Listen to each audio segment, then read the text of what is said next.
hello Bellezas, welcome back to my channel. As you can see by the title, I am going to be telling you guys some new paranormal stories that my mom told me from her family and just herself in Mexico. So these ones are going to be really fun to tell today. She did give me 3 more stories, so I'm really excited to tell you guys those. So if you are interested in hearing those today, please go ahead and keep on watching. Also, if you are new here, hi, my name is Brenda. I go by Beyond Belleza. That is my YouTube channel name. If you would like to join my little community, go ahead and subscribe down below.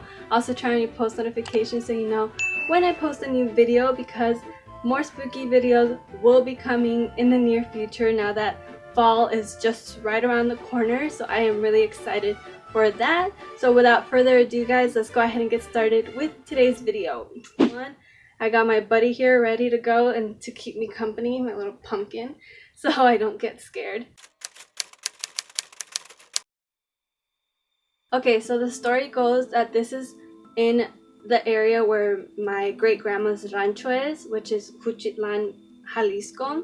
She said that this took place in the presa, which is like an area where people go and wash their clothes. So I'm guessing it's the same place where my mom had said it's the same place where my uncle had that interaction with a spirit that got onto his horse, and that whole other story linked to that video will be up on the little card. But so there's a story that everybody in the rancho and the pueblo talk about when they go and do their clothes in the presa. They say that there was a young woman who was pregnant and she went to go wash her clothes there, and she was very young, so she ended up going into labor, I guess, or having the pains of labor at the presa, and she ended up just staying there the whole time, and she was screaming and crying and nobody else was there, and she ended up giving birth in la presa. And then they also said that the girl wasn't ready to have a baby, and she made the impulsive decision to dig a hole and put her newborn baby in it, and then dig it up and put rocks on top of it. It's like super sad. But yeah, she's apparently wasn't ready, and then nobody knows what happened to her after she left. Nobody knows if she had like complications or something, so she ended up leaving, and the baby, obviously I'm guessing it died instantly from suffocation. And yeah, as I said, nobody knows what happened to her. So now people say that when they go wash their clothes in la presa, that they hear a woman crying and yelling, and they're always like really confused, like they don't see anybody there. And then the other thing that happens is that when the area in la presa gets flooded, like when it rains or something, they can hear the baby crying, and people actually think that it's a baby. If they don't know this story, they'll go looking for it and they can't find the baby, but they can hear it crying, and then they can, at the same time, as I said, hear the lady crying and screaming as well.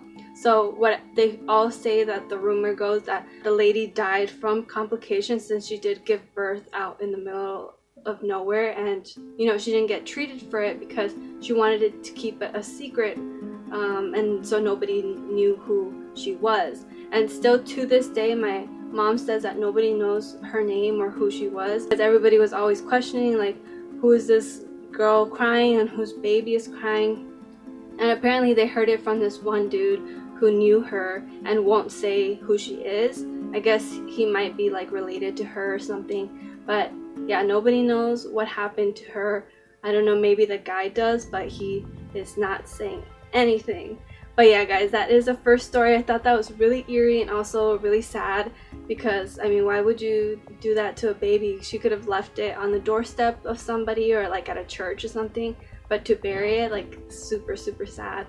And super eerie that people go just wash their clothes. And apparently for the longest time nobody wanted to go wash their clothes there, and if they did, they would go with other people so they wouldn't be by themselves, and also to not do it like when the sun is setting. And yeah, super scary. And that is the end of the first story. I really enjoyed listening to that. My mom tells it way better. So let's go on to story number 2. Alright guys, so story number 2. also takes place in the same area. So these are just stories that they told around the rancho and the pueblo. So this next one, I feel like it's just kind of a story that got around just so kids would listen to their parents and to, be disciplined by telling the scary stories. So this one is in a place called a tunera. So there's like a bunch of cacti, like, nopales everywhere. And this is in the rancho as well, like not too far from where my great grandma's house is.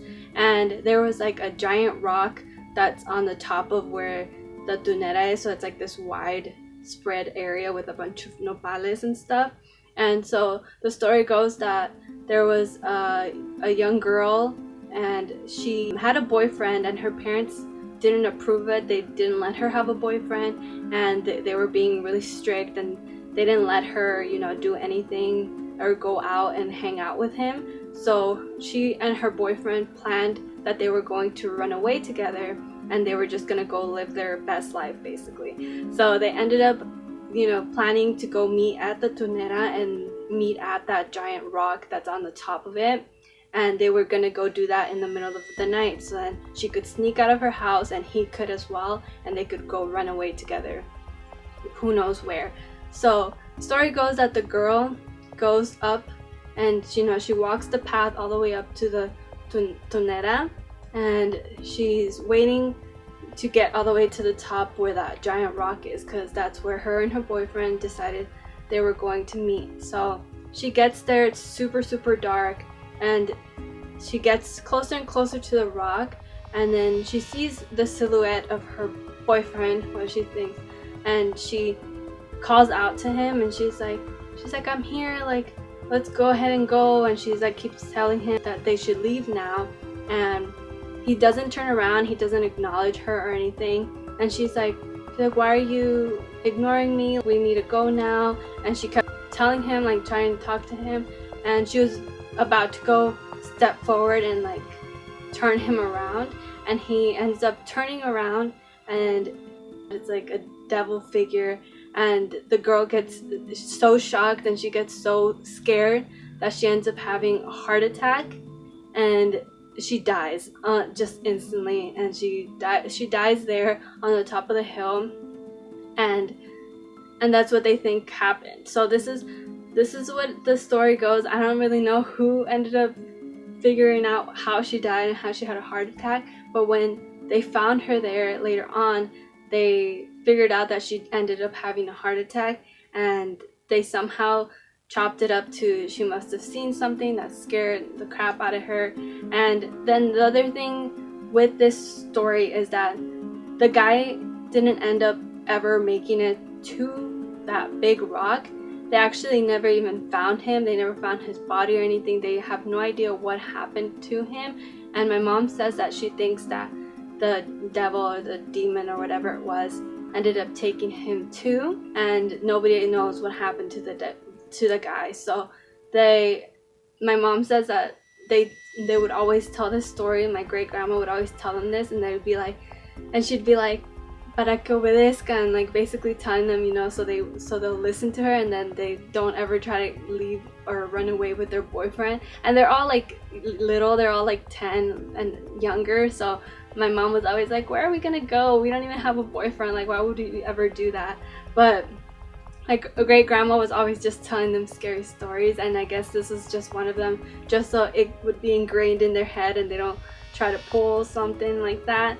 And I think that's just what it was for that story. It's just like to scare your kids, scare your teenagers into making sure that they don't run away with somebody that they're not allowed to be with. So I don't know, that one's just kind of like a fun one. It's like a little bit scary, but overall it's kind of like, is it true, is it not, who knows. But as for the guy, my great grandma knows his parents, so that part I can confirm, and she can confirm as well.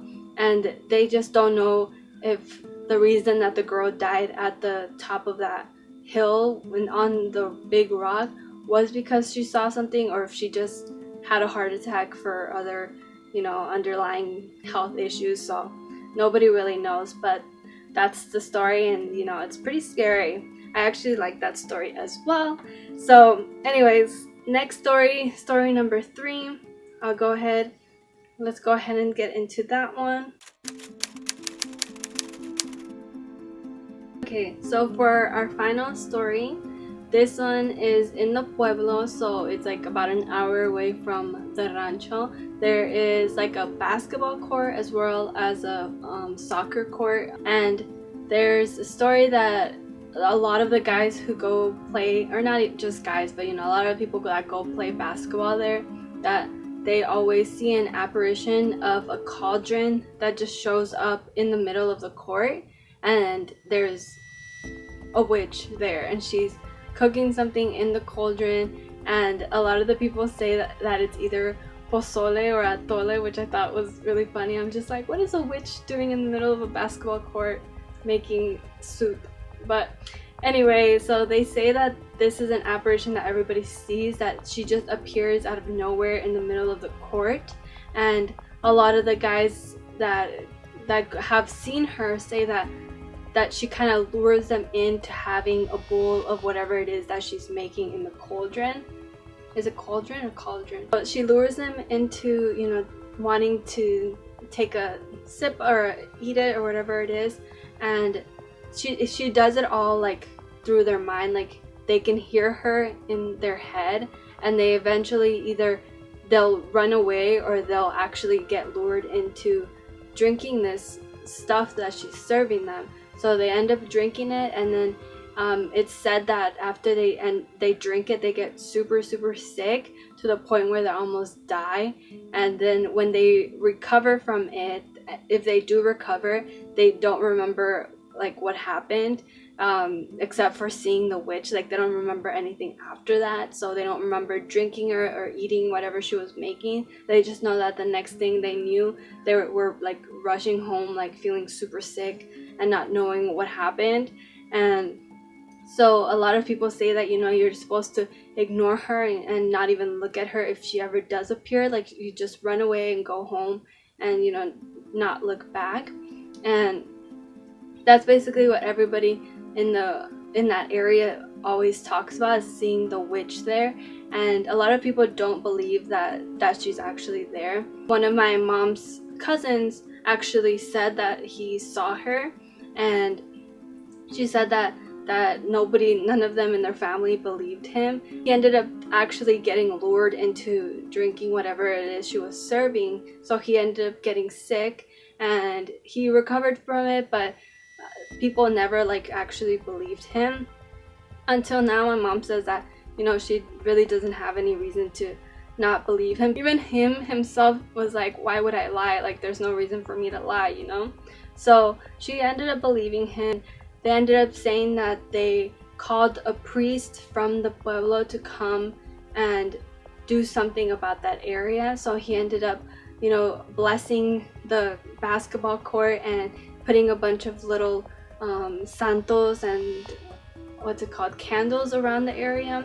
And then after that, they said that there was no more sightings of this witch anymore, and that nobody ever saw her anymore, especially because people stopped giving into that idea that she was there. They kind of just forgot about it, and after the priest's blessing, they kind of were like, okay, you know, she's not gonna be here anymore. And whether it was real or not, I feel like the fact that the priest came and blessed the area, and people kind of got in their head that now, because it's a blessed area, that she no longer can hang out there, and maybe that's just why they never ended up seeing her again, or thinking that they saw her. So I don't know, that's scary. But yeah guys, I want to keep this video short, so I do hope that you enjoyed those 3 stories that my mom had to tell me for this. I will be posting another video very soon. It's going to be more about like superstitious sort of stuff, like rare happenings, and so you guys want to be sure to stay tuned for that. It's going to be a very fun video, and I hope you did enjoy these stories today, and I hope that you will subscribe to stay tuned for more of these spooky videos. I appreciate you guys if you did watch it all the way through. I will see you guys in my next one. Don't forget to stay safe and be kind. I love you guys so much. Bye. What's on the other side of inhibition? No apologies, my baby. How do you do? 'Cause I'm feeling so